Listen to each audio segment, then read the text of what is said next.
ये कहानी ग्रेगर सेमसा की है, जो एक मेहनती सेल्समैन था और अपने माता पिता और बहन ग्रेता के साथ रहता था।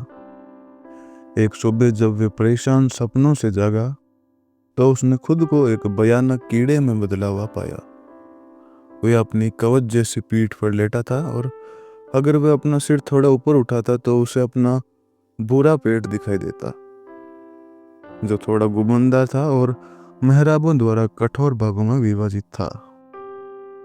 बिस्तर मुश्किल से उसे ढक पा रहा था और किसी भी क्षण फिसलने के लिए तैयार लग रहा था।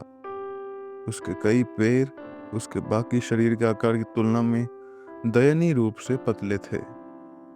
जब वे देखता तो असहाय होकर इधर उधर हिलते। मुझे क्या हो गया है, उसने सोचा। यह कोई सपना नहीं था। उसका कमरा एक उचित मानवीय कमरा, हालांकि थोड़ा बहुत छोटा, अपनी 4 परिचित दीवारों के बीच शांति से पड़ा था। मेज पर कपड़ों के नमूनों का एक संग्रह फैला हुआ था। समसा एक घुमंतु सेल्समैन था और उसके ऊपर एक तस्वीर टंगी थी जिसे उसने हाल ही में एक चित्रित पत्रिका से काटा था और एक सुंदर सुनहरे फ्रेम में रखा था। इसमें एक फर हेट और फर बोआ पहने एक महिला को दिखाया गया था, जो दर्शकों की ओर अपनी पूरी निचली भुजा को ढकने वाले एक भारी फर मफ को उठाती हुई सीधी खड़ी थी। ग्रेगर फिर खिड़की से बाहर देखने लगा और देखा कि मौसम खराब हो गया था। बारिश की बूंदें खिड़की से टकरा रही थी, जिससे उसे काफी दुख हो रहा था। क्या होगा अगर मैं थोड़ी देर और सो जाऊं और ये सब बकवास भूल जाऊं, उसने सोचा। लेकिन वह ऐसा करने में असमर्थ था, क्योंकि वह अपने दाहिने तरफ सोने का आदी था और अपनी वर्तमान स्थिति में वह उस स्थिति में नहीं आ सकता था, चाहे वह अपने दाहिने तरफ कितनी भी जोर से क्यों न झुके। वह हमेशा अपनी जगह पर वापस आ जाता था। उसने शायद 100 बार कोशिश की होगी, अपनी आंखें बंद कर ली ताकि उसे लड़खड़ाते पैरों को न देखना पड़े, और तभी रुका जब उसे वहां हल्का धीमा दर्द महसूस होने लगा, जो उसने पहले कभी महसूस नहीं किया था। हे भगवान, उसने सोचा, मैंने जो पेशा चुना है वह कितना कठिन है। दिन रात यात्रा करना, इस तरह का व्यवसाय करने में घर पर अपना खुद का व्यवसाय करने से कहीं ज़्यादा मेहनत लगती है। और इसके अलावा यात्रा का अभिशाप, ट्रेन कनेक्शन की चिंता, खराब और अनियमित भोजन, हर समय अलग अलग लोगों से संपर्क जिससे आप कभी किसी को जान नहीं पाते और उनसे दोस्ती नहीं कर पाते, यह सब नरक में जा सकता है। उससे अपने पेट पर हल्की खुजली महसूस हुई। उसने खुद को धीरे धीरे अपनी पीठ के बल हेडबोर्ड की ओर धकेला ताकि वह अपना सिर बेहतर तरीके से उठा सके। खुजली वाली जगह का पता लगाया और देखा कि यह बहुत सारे छोटे छोटे सफ़ेद धब्बों से ढका हुआ था, जिसका उसे पता नहीं था कि क्या करना है। और जब उसने एक पैर से उस जगह को छूने की कोशिश की तो उसने उसे जल्दी से वापस खींच लिया, क्योंकि जैसे ही उसने उसे छुआ तो उसे ठंडी सिरन ने जकड़ लिया। वह अपनी पुरानी स्थिति में वापस आ गया। हर समय जल्दी उठना, उसने सोचा, ये तुम्हें बेवकूफ़ बनाता है। तुम्हें पर्याप्त नींद लेनी चाहिए। दूसरे ट्रेवलिंग सेल्समैन विलासिता का जीवन जीते हैं। उदाहरण के लिए, जब भी मैं सुबह के समय गेस्ट हाउस में कॉन्ट्रैक्ट कॉपी करने जाता हूँ तो ये सज्जन हमेशा वहाँ बैठकर नाश्ता करते रहते हैं। मुझे अपने बॉस के साथ ऐसा करके देखना चाहिए। मुझे तुरंत बाहर निकाल दिया जाएगा, लेकिन कौन जानता है, शायद ये मेरे लिए सबसे अच्छी बात होगी। अगर मेरे माता पिता के बारे में सोचने की ज़रूरत ना होती तो मैं बहुत पहले ही अपना नोटिस दे देता। मैं बॉस के पास जाता और उसे बताता कि मैं क्या सोचता हूँ। उसे सब कुछ बताता जो मैं बताना चाहता हूँ। उसे बताता कि मैं क्या महसूस करता हूँ। वह अपने डेस्क से गिर पड़ता, और वहाँ अपने डेस्क पर बैठना एक अजीब तरह का काम है जिसे वह हर समय करता रहता है। ग्रेगर इन विचारों में खोया था जब अचानक दरवाजे के बाहर किसी के चलने की आवाज़ आई। उसके परिवार के लोग जाग चुके थे। उसकी माँ धीरे धीरे दरवाजे के पास आई और चिंतित स्वर में बोली, ग्रेगर, क्या तुम ठीक हो? ग्रेगर बोलना चाहता था लेकिन उसकी आवाज़ अजीब सी निकली, एक डरावनी सड़सड़ाहट जैसी। उसकी माँ घबरा गई और पीछे हट गई। तभी उसके पिता की भारी आवाज़ आई, ग्रेगर, दरवाज़ा खोलो। लेकिन ग्रेगर हिल भी नहीं पा रहा था। उसके नए शरीर में हरकत करना बेहद मुश्किल हो गया था। कुछ देर बाद ग्रेता, जो हमेशा उसके सबसे करीब थी, बोली, भैया, क्या तुम्हें कुछ चाहिए? उसकी आवाज़ में चिंता झलक रही थी। लेकिन जब ग्रेगर ने फिर से बोलने की कोशिश की तो उसकी आवाज़ और भी डरावनी लगी। ग्रेता चौंक गई और वापस हट गई। कुछ ही समय बाद घर के बाकी लोग भी इकट्ठा हो गए। सभी दरवाजे के बाहर खड़े थे लेकिन किसी में हिम्मत नहीं थी कि वे दरवाज़ा खोलकर अंदर झांके। आखिरकार उसके पिता ने गुस्से में दरवाज़ा खोला। जैसे ही उन्होंने ग्रेगर को देखा, उनके चेहरे का रंग उड़ गया। उनकी माँ चिल्लाकर बेहोश हो गई। ग्रेता ने मुंह पर हाथ रख लिया और घबराकर दीवार से टिक गई। ग्रेगर समझ नहीं पा रहा था कि वे इतने भयभीत क्यों थे। वह धीरे धीरे अपने पैरों को समेटकर पीछे हटने लगा, लेकिन उसके पिता ने उसे और तेजी से कमरे में लौटने के लिए मजबूर किया।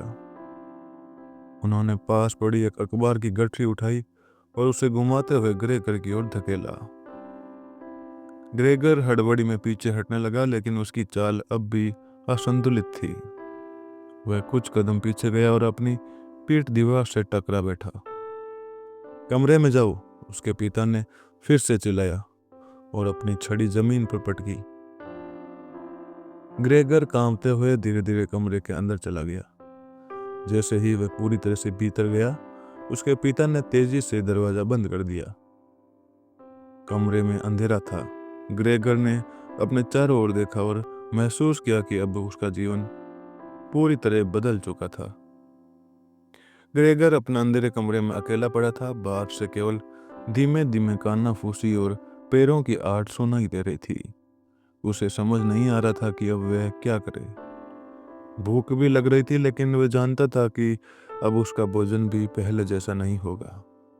कुछ देर बाद दरवाजे के पास हलचल हुई और किसी ने धीरे से दरवाजे के नीचे एक कटोरी खिसका दी। ग्रेगर ने ध्यान से देखा। वह दूध था जिसमें ब्रेड के कुछ टुकड़े पड़े थे। पहले ये उसका सबसे पसंदीदा भोजन था, लेकिन जैसे ही उसने उसे चखने की कोशिश की, उसे एक अजीब सा स्वाद महसूस हुआ। उसे वह बिल्कुल भी अच्छा नहीं लगा। वह धीरे धीरे कटोरे से दूर हट गया और कमरे के एक कोने में दुबक गया। अगली सुबह जब ग्रेता उसके कमरे में आई तो उसने देखा कि दूध ज्यों का त्यों पड़ा है। उसे झटका लगा, लेकिन उसने बिना कुछ कहे कटोरी हटा ली।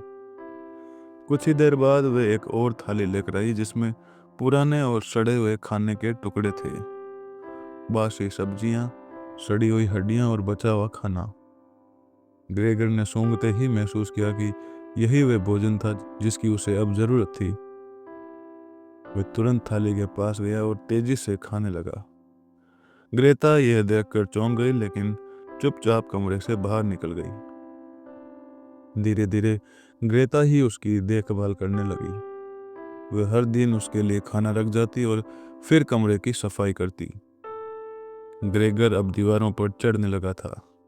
उसे ऊंचाई पर लटकना अच्छा लगता था, लेकिन कमरा छोटा था और चीजें व्यवस्थित नहीं थी। एक दिन ग्रेता ने सोचा कि कमरे को खाली कर देना चाहिए ताकि ग्रेगर को अधिक जगह मिल सके।